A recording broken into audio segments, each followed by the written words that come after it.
Alright, so today I'm here with the transplant of a variety called Kivumbasi lime. I'm not sure if I'm pronouncing that correctly, but this basil variety is from Africa. And if we look inside of here, you can see those little seedlings there. I basically poured them out. I poured them out from here, which is why I sprouted them, and then just poured them right on top of the soil. And to show you how they looked before I poured them out. Now these basil seedlings here are Elvaca Yaqui basil. So these are a little bit larger. So don't think that I'm showing the same variety of two different sizes. This one is just a little bit larger, and this one is a little bit smaller. They also had different types of seeds, but they're both basil.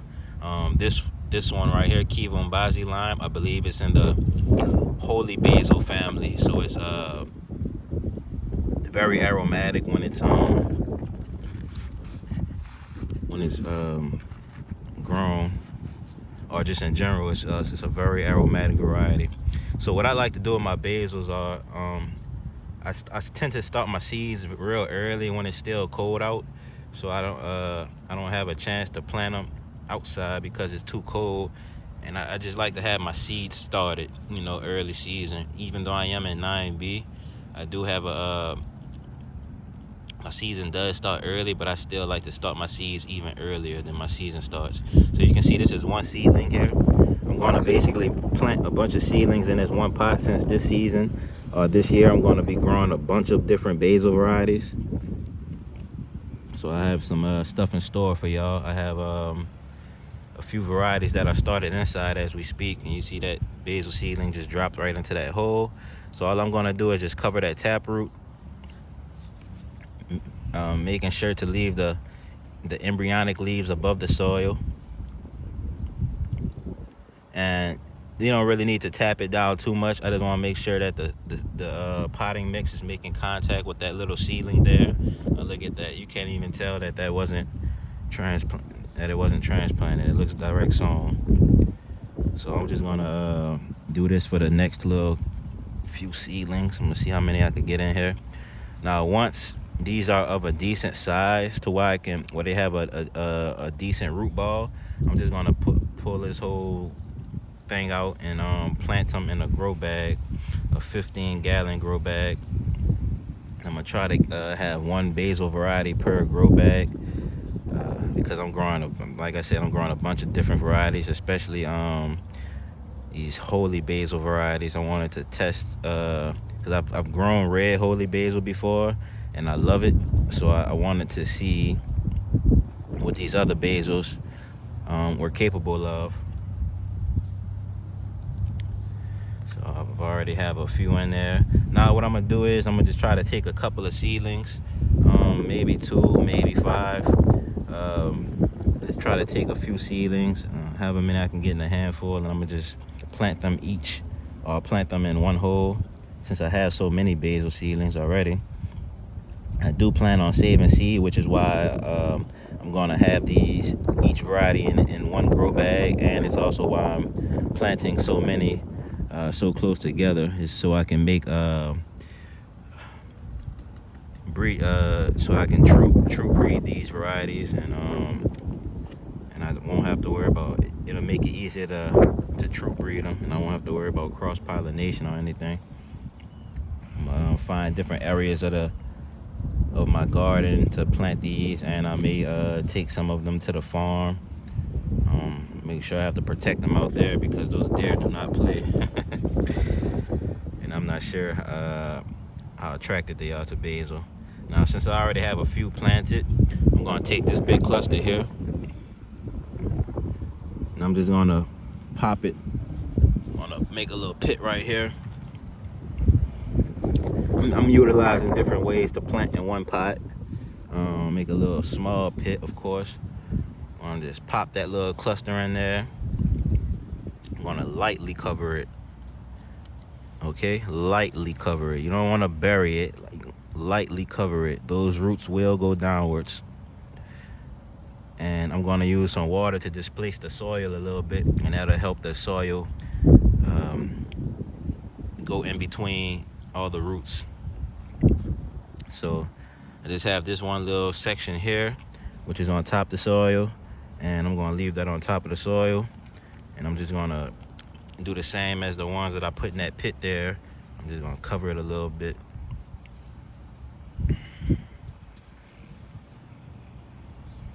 There's about 50 seedlings, a minimum of 50 seedlings in here, so there's no losses going to happen. I mean, not the losses will be minimum if there are any losses. I can see this one is a little bit on top of the soil. Let's get you under there. Okay, so now I have my little handy dandy squeeze bottle. And I'm just going to water these in. I don't have to try to lightly water them in because this squeeze bottle already puts out a soft current of water, or a soft stream of water. Now I can see a root right here on top of the soil. I'm just going to cover that up.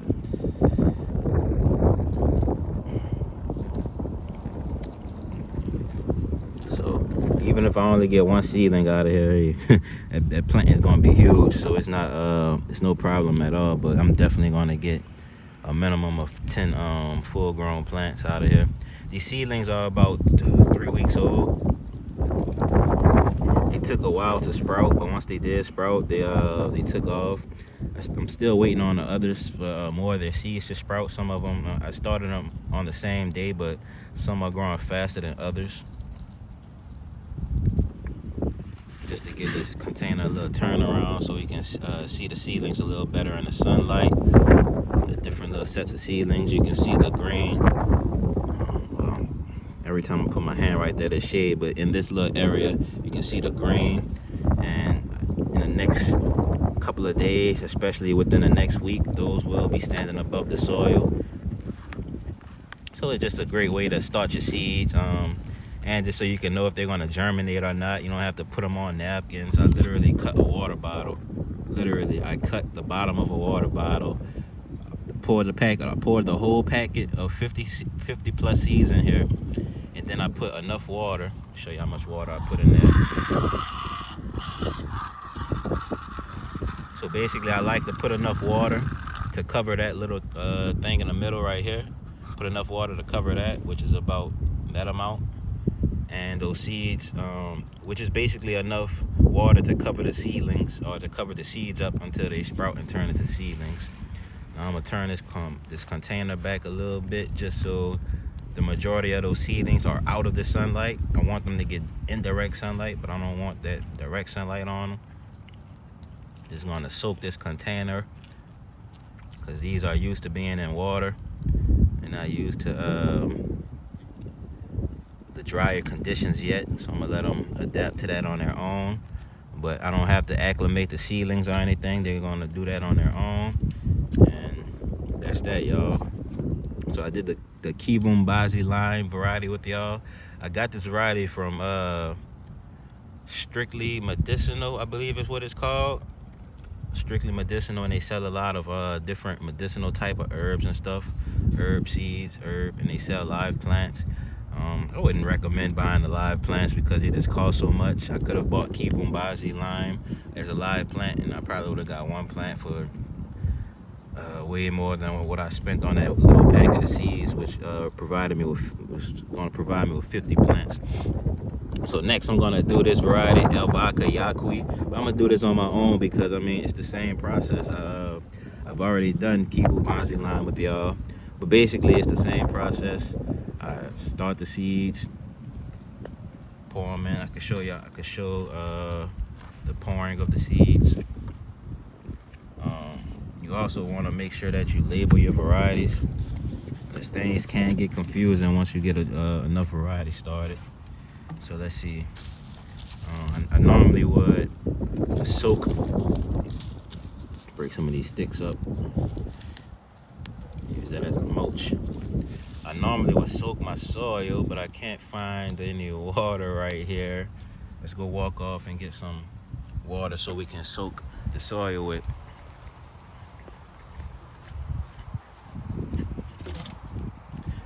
So as I showed y'all before, I have containers all around my gardens just so I can collect rainwater with. It's like right here, that's a 15-gallon, and I just put my little thing in there, my water bucket, and I allow it to fill up. Something else I tend to do is I like to throw little scraps. I like to throw little scraps like banana peelings and all type of fruit scraps, vegetable scraps. I like to throw all that in those containers just so it can add nutrients to the water. Okay, so we're back. Now, first step, this is what I did. This is what I did also for the Kivumbasi line. I soaked the soil first, and that's just so I don't have to do a deep watering. The watering that I do after I plant is just to make sure the roots are in contact with the planting medium, or the planting mix. Now, if you're wondering what this plant is right here, this is vulgar oregano, and I also started those seeds in the same way that I started these basils. And if I can find the video, I will link it in the description of when I first originally did the transplant. So this variety here is growing real well. Just has a little bit of a slow growth. So it took a while to get here. It's been about a year now, but this is the vulgar oregano a year later. So back to Vakayakui basil, which is from Native Seed Search. If I didn't mention that already, this variety here comes from Native Seeds Search. So they specialize in native varieties. Now, since these seedlings are much larger than those holy basil seedlings, Kivumbasi line, all holy basil varieties have small seedlings like that, I believe. I can handle these much easier, so I'm not gonna be as lazy as I was. Hopefully my hand isn't in the way. And you can see it's a large seedling. You see also a weed in here, which I'm gonna pull out. All right, so I'm gonna get a few seedlings in here.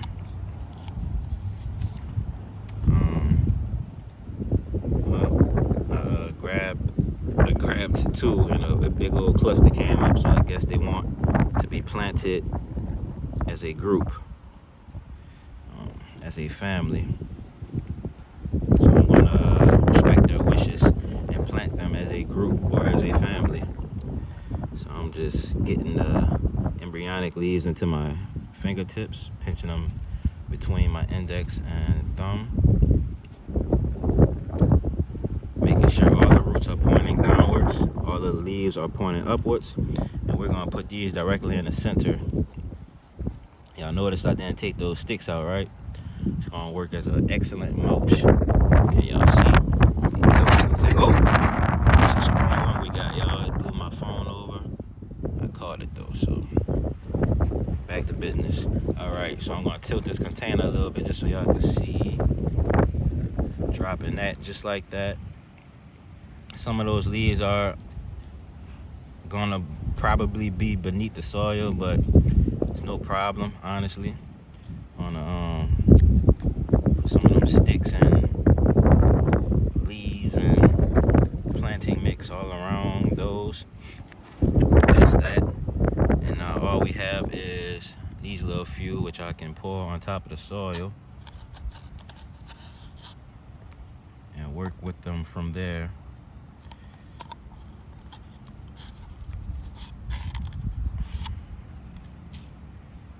Although these were in that water for 2 weeks, I wouldn't recommend leave them in the water for 2 weeks. That was just me being lazy and not feeling like transplanting them, because once I have 30 varieties in front of me that I see I need to transplant, the lazy bug kicks in. But here we are. I poured out the rest of these seedlings right here. Just gonna try to get these above the roots. And that wind is strong today.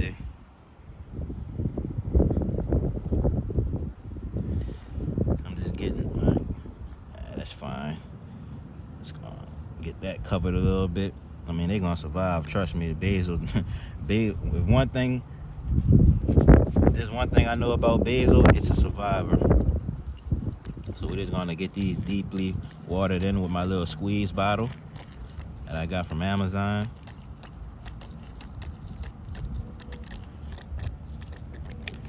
And that's that. These are planted. Just pour out the rest of this squeeze bottle and call it a day. It's planted. So we have Kivumbasi lime, basil, and then we have Elvaka Yakui basil.